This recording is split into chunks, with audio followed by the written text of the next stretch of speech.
महाबोधी महावीर आमच्या हक्काचं, महाबोधी महावीर आमच्या हक्काचं। धरना प्रदर्शन मुख्यतः बोधगया के महाबोधि महाविहार को मुक्त कराने के लिए, ब्राह्मणों से मुक्त कराने के लिए है। क्योंकि हम देखते हैं देश में बहुत सारे मस्जिद हैं, गुरुद्वारे हैं, चर्च हैं, सभी धर्मों का अपने धर्म, उनके धर्म गुरुओं का ही अधिकार उन धर्म स्थलों पर है। लेकिन बोधगया जो कि बुद्धों का है, लेकिन बुद्ध के अलावा और भी लोगों का वहाँ पर कब्जा है। तो ये धरना का मुख्य आंदोलन जो है, मुख्य उद्देश्य जो है, महाबोधि महाविहार को मुक्त करना है।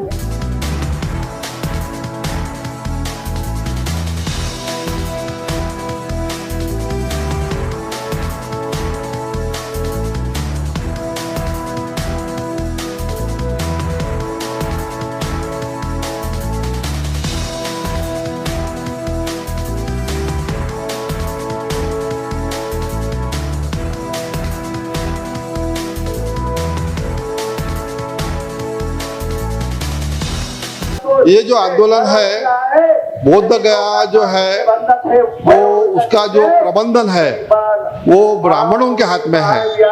तो उसका जो कब्जा है उन्होंने वो बीटी एक्ट के अंतर्गत वैध तरीके से कब्जा उन्होंने अपने हाथ में लिया हुआ है। पहले तो उन्होंने सदियों से अवैध कब्जा करके रखा था, लेकिन बीटी एक्ट 1949 के तहत वो वैध तरीके से कब्जा बनाए हुए हैं, जो कि बहुत विसंगत है। जबकि ये बौद्धों की विरासत है, तो इसका सारा प्रबंधन जो है वो बौद्धों के हाथ में होना चाहिए, लेकिन ऐसा नहीं हुआ है। इसलिए पूरे भारत ही नहीं तो पूरे विदेश के बौद्ध इस बार इकट्ठा हुए हैं कि इस बार किसी भी हालत में इस आंदोलन के माध्यम से ये जो विरासत है उसका प्रबंधन बौद्धों के हाथ में होना चाहिए।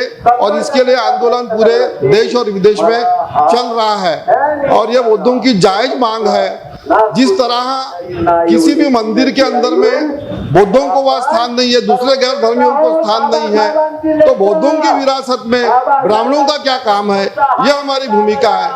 इसलिए हम लोग ये प्रबंधन पूरी तरह से बौद्धों के हाथ में आना चाहिए, इसलिए आंदोलन कर रहे हैं और उसके लिए लड़ रहे हैं और हम लोग लेकर रहेंगे। धरना प्रदर्शन बोधि महाविहार मुक्त होना चाहिए और 1949 का जो बीटी एक्ट है वो रद्द होना चाहिए। दो मांगे हैं, इसके लिए धरना आंदोलन है।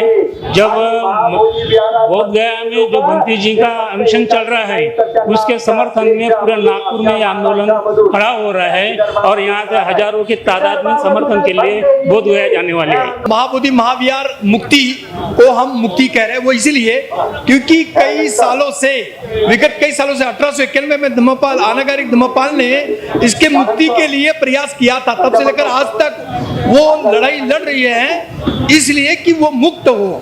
क्योंकि पंडित जवाहरलाल नेहरू और उस समय के तथाकथित राष्ट्रपति, उनके सुझाव पर बिहार गवर्नमेंट ने बीटी एक्ट बनाया था 1949 और उसमें 4 हिंदू 4 बौद्ध और जो पदेन अध्यक्ष होगा वो वहां का कलेक्टर होगा, ऐसी वहां पे व्यवस्था की गई थी। लेकिन हमारी डिमांड है, हमारी मांग है, वो बुद्धिस्ट फोरम एक्शन कमेटी की तरफ से जहां सारे संगठन शामिल है, हमारी मांग है कि वो जो एक्ट है बीटी एक्ट वो कैंसिल हो, निरस्त हो, रद्द हो और पूर्ण स्वामित्व और नियंत्रण बौद्धों का, वो हमारी डिमांड है। ये आंदोलन का उद्देश्य शांतिप्रिय मार्ग से जो बीटी एक्ट 1949 ने जो एक्ट वो रद्द करने का है और प्रस्तापित वर्ग से हमारे जो बुद्धिस्ट सपोर्ट जो है उसके द्वारा हमें वो एस्टेब्लिश करना है। टोटली जो हमारा बुद्धिस्ट पिलग्रिम है उसको हमको मिलाना है और बीटी एक्ट को रद्द करना है। केंद्र शासन और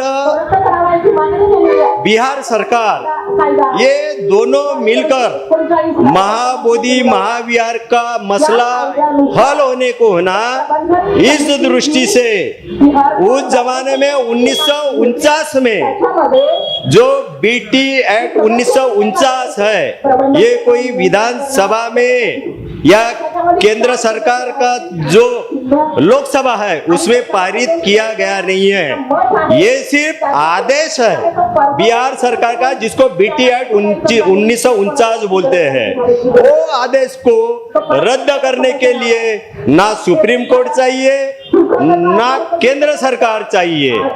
यदि नीतीश कुमार जी जो बिहार के मुख्यमंत्री है, उन्हीं को वो जो कायदा है वो कायदे ने सर्वाधिकार दिया है कि 4 बौद्ध 4 हिंदू और 9वां जो है वो डिस्ट्रिक्ट कलेक्टर वो चेयरमैन जो रहता है, ये जो एक्ट है ये रद्द कर जो बौद्धों का स्थल है जहां तथागत गौतम बुद्ध को ज्ञान प्राप्ति हुई, ऐसा जो स्थल है सैकड़ों सालों से पंडों के कब्जे में है, पंडों के कब्जे से निकाल कर बौद्धों को सौंपा जाए, ये भारतीय बौद्ध महासभा की मंशा है। हमारी मांग है महाबोधि महाविहार हमको मुक्त होना चाहिए और जो आंदोलन चल रहा है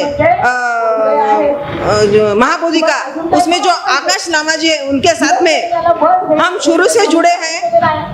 2023 से नवंबर में 2023 को जो पहली सभा हुई थी, पहली मीटिंग हुई थी हमारी पटना में, वहां से हम जुड़े। उसके बाद में बौद्धगया में मीटिंग हुई, तो हमारा ये तय हुआ है कि 1949 जो एक्ट है उसको रिवील करना चाहिए और हमको हमारा जो धरोहर है बुद्धगया का वो हमको हमारे पास में मिलना चाहिए। ये धरना प्रदर्शन बोधगया में महाबोधि विहार मुक्त करना चाहता है।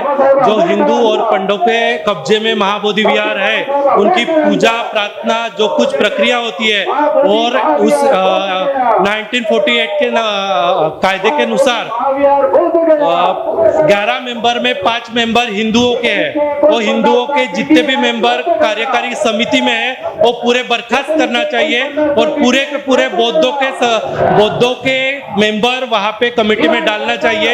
ये मांग हम